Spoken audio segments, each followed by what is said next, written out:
Radio Republik Indonesia ini menghadirkan Warta Berita.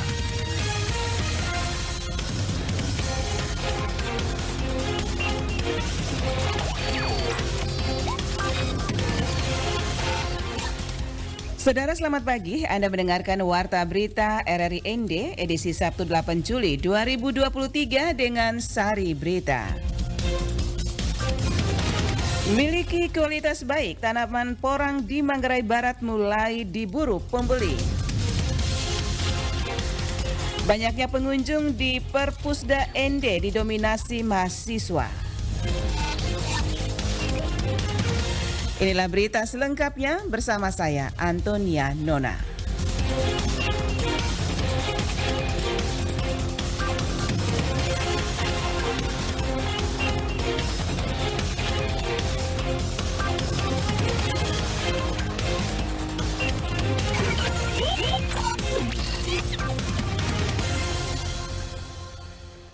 Kami sampaikan berita pertama, pemerintah Kabupaten Manggarai Barat saat ini berusaha dan konsen untuk memajukan sektor pertanian. Salah satunya adalah petani porang yang saat ini mendapatkan angin segar, di mana banyak pembeli yang sudah mulai mencari dan membeli porang. Selengkapnya, Ferry Soo melaporkan. Petani porang di Kabupaten Manggarai Barat saat ini sedikit lega karena tanaman porang sudah mulai banyak dicari dan dibeli para pembeli. Situasi ini sangat membantu masyarakat petani porang apalagi setelah pandemi COVID-19. Walaupun saat ini harga masih rendah di kisaran 2.000 per kilogram yang mentah, namun sangat membantu kebutuhan ekonomi masyarakat. Kepala Dinas Tanaman Pangan, Hortikultura dan Perkebunan Kabupaten Manggarai Barat, Laurentius Halu, mengatakan di Manggarai Barat sendiri hampir 3.000 hektar lahan yang sudah ditanam tanaman porang.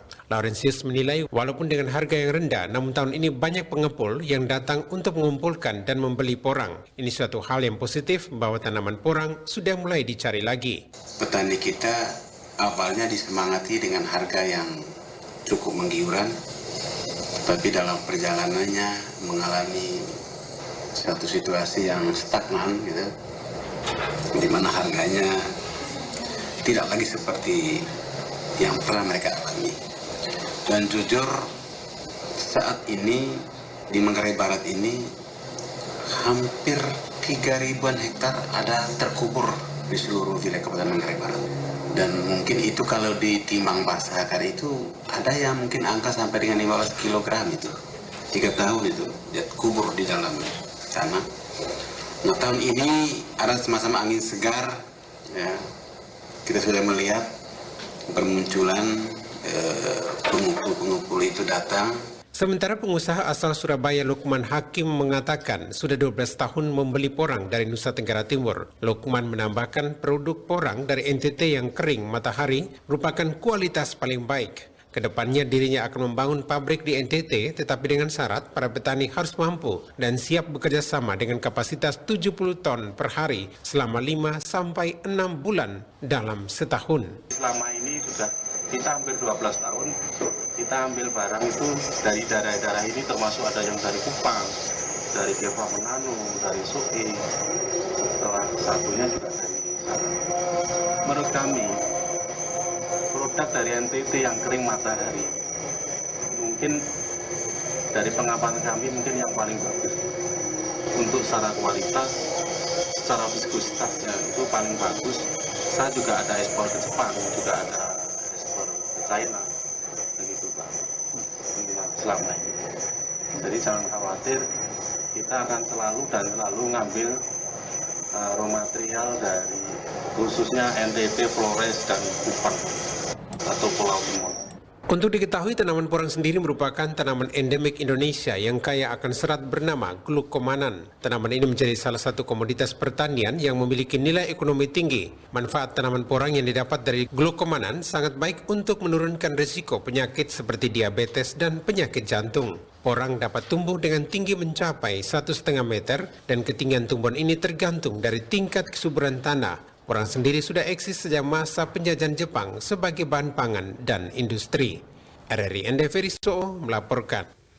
Banyaknya pengunjung yang datang membaca buku di perpustakaan Kabupaten ND lebih didominasi oleh kalangan mahasiswa perguruan tinggi. Laporan Suimam. Kepala Dinas Perpustakaan dan Kearsipan Kabupaten Ende, Sahab Haji Songga, kepada RRI, Jumat 7 Juli 2023 mengatakan, data pengunjung sampai dengan saat ini sekitar 1.200 orang lebih, dengan estimasi setiap hari yang datang membaca buku di perpustakaan ini sebanyak 20 orang. Dijelaskan, dari sekian banyak pengunjung yang datang membaca buku di perpustakaan daerah, dominan itu dari kalangan mahasiswa semua perguruan tinggi yang ada di Ende. Paling banyak dari unsur mahasiswa. Mereka bisa langsung mengerjakan tugas kuliah, tugas penyusunan proposal ataupun skripsi, sehingga mereka butuh banyak referensi buku dan itu ada di perpustakaan kami. Dikatakan Sahab, untuk koleksi buku yang dimiliki perpustakaan saat ini ada sebanyak 39.507 judul buku dan memiliki buku sebanyak 42.111 eksemplar yang semuanya lengkap dan tersedia di gedung perpustakaan maupun di mobil perpustakaan keliling. Untuk meningkatkan minat baca, yang pertama tentu penyediaan koleksi buku yang lengkap dan menarik. Buku-buku untuk anak-anak hingga dewasa. Kemudian khusus untuk pelajar dan mahasiswa, tidak hanya sekedar menyiapkan buku mata pelajaran, tetapi juga novel, buku-buku motivasi, pantun, puisi, cerpen, ensiklopedia, buku-buku bergambar dan lain-lain. Ia melanjutkan, selain buku yang disiapkan, perpustakaan juga menyiapkan fasilitas wifi gratis bagi pengunjung sehingga mereka dapat bisa mengakses jurnal atau e-book yang dibutuhkan. Anda sedang mendengarkan Warta Berita RRI ND. Menteri Agama Yakut Khalil Kimas menyatakan pihaknya segera mempersiapkan penyelenggaraan ibadah haji tahun 2024. Untuk tahun depan, pemerintah Arab Saudi telah menetapkan kuota haji Indonesia sebanyak 221.000 jemaah atau sama dengan tahun ini. Sesuai ketentuan pemerintah Arab Saudi, tahapan persiapan ibadah haji akan dimulai pada 16 September 2023.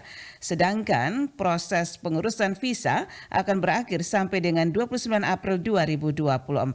Menak mengatakan langkah percepatan persiapan yang dilakukan Arab Saudi harus direspons, sehingga dipastikan Kemenak juga mempercepat persiapan penyelenggaraan ibadah haji 2024 untuk jemaah Indonesia. Menurut Yakut, proses percepatan akan diawali dengan penyelesaian laporan keuangan penyelenggaraan ibadah haji tahun ini. Biasanya penyusunan laporan berlangsung selama 60 hari, terhitung sejak berakhirnya operasional haji. Menurut Menak, pembahasan dengan DPR harus segera dilakukan karena adanya hambatan mendasar perbedaan hitungan kalender Hijriah dan Masehi. Rapat antara Kemenak dan Komisi 8 DPR juga diharapkan dapat mempercepat kesepakatan terkait biaya penyelenggaraan ibadah haji 2024. Hal ini karena sudah adanya kepastian mengenai jumlah kuota jemaah haji Indonesia. Wakil Bupati Manggarai Barat, Yulianus Weng, mengingatkan kepala sekolah untuk memahami petunjuk teknis pengelolaan dana bantuan operasional sekolah, BOS. Laporan Lady Badin.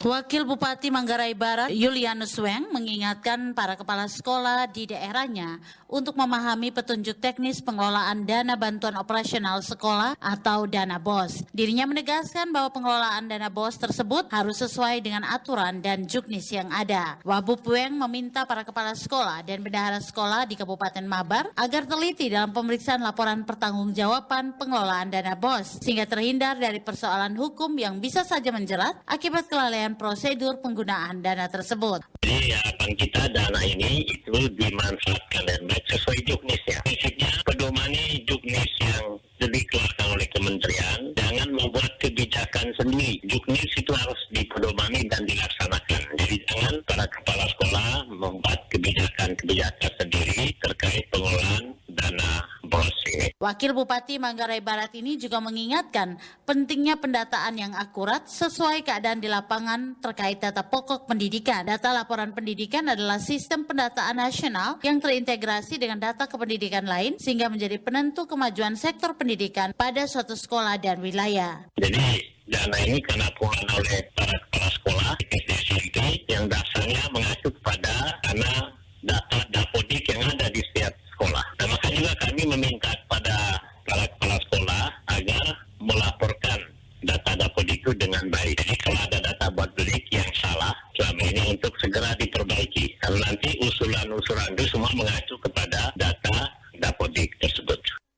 Ia meminta para kepala sekolah untuk tidak merekayasa data laporan pendidikan di masing-masing sekolah dan berharap laporan pendidikan ini diisi dengan benar dan nyata sehingga menjadi data acuan kualitas pendidikan di kabupaten tersebut.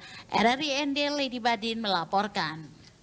Anggota Ombudsman RI Robert Naendi Jaweng menyebutkan kunci pelayanan publik yang baik adalah menjaga hubungan antara negara dan masyarakat. Laporan Veranda Garus. Robert Naendi Jaweng SIP MAP dalam workshop pendampingan penilaian penyelenggaraan pelayanan publik tahun 2023 mengatakan, pelayanan publik dalam konteks politik adalah soal bagaimana meletakkan dan menjaga hubungan antara negara dengan masyarakat, antara pemerintah dengan warga, antara mandat dan akuntabilitas, antara hak dan kewajiban. Robert menyebutkan bahwa pada lokus tahun 2023, penilaian kepatuhan pelayanan publik 2023 akan berfokus pada 5 unit OPD. Pelayanan publik di Nusa Tenggara Timur juga akan dilaksanakan pada akhir Juli 2023 mendatang. Pelayanan publik itu adalah ungkapan harapan dari masyarakat terkait dengan apa yang harusnya dikerjakan oleh negara, apa yang harus dikerjakan pemerintah. Karena memang tugas negara, tugas pemerintah itu tidak ada lain kecuali satu, yaitu melayani rakyat. Lanjutnya dalam penilaian penyelenggaraan pelayanan tahun 2023 terdapat 5 dimensi dalam penilaian. Salah satunya adalah dimensi pengaduan, di mana ini yang akan menjadi salah satu yang harus difokuskan. Berdasarkan pada hasil penilaian kepatuhan Provinsi Nusa Tenggara Timur tahun 2022, di 22 kabupaten kota, hanya pemerintah Provinsi Nusa Tenggara Timur dan Kota Kupang yang mendapatkan zona hijau atau opini kualitas tinggi. Sementara 15 pemerintah daerah kabupaten berada di zona kuning, yakni opini kualitas sedang, dan sisanya sebanyak 6 pemerintah daerah kabupaten berada dalam zona merah opini kualitas rendah. Kan kita mengukurnya ini bidang pendidikan, bidang kesehatan, layanan publik bidang sosial, kemudian Dukcapil, perizinan, dan 2 puskesmas di setiap kabupaten kota. Kalau dari sisi objek pengukuran ini kelihatannya memang bahwa ini berarti soal komitmen kepala daerahnya itu masih belum terlalu kelihatan. Karena yang kita ukurin adalah soal-soal yang sehari-hari dirasakan masyarakat. Dari kepala daerah inovatif itu melahirkan daerah yang bagus.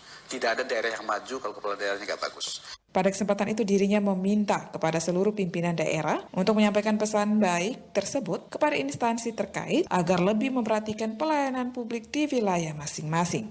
RRI ND Veranda Garus melaporkan. Saudara, sekian Warta Berita RRI ND edisi Sabtu 8 Juli 2023. Saya Antonia Nona mengucapkan terima kasih. Selamat pagi.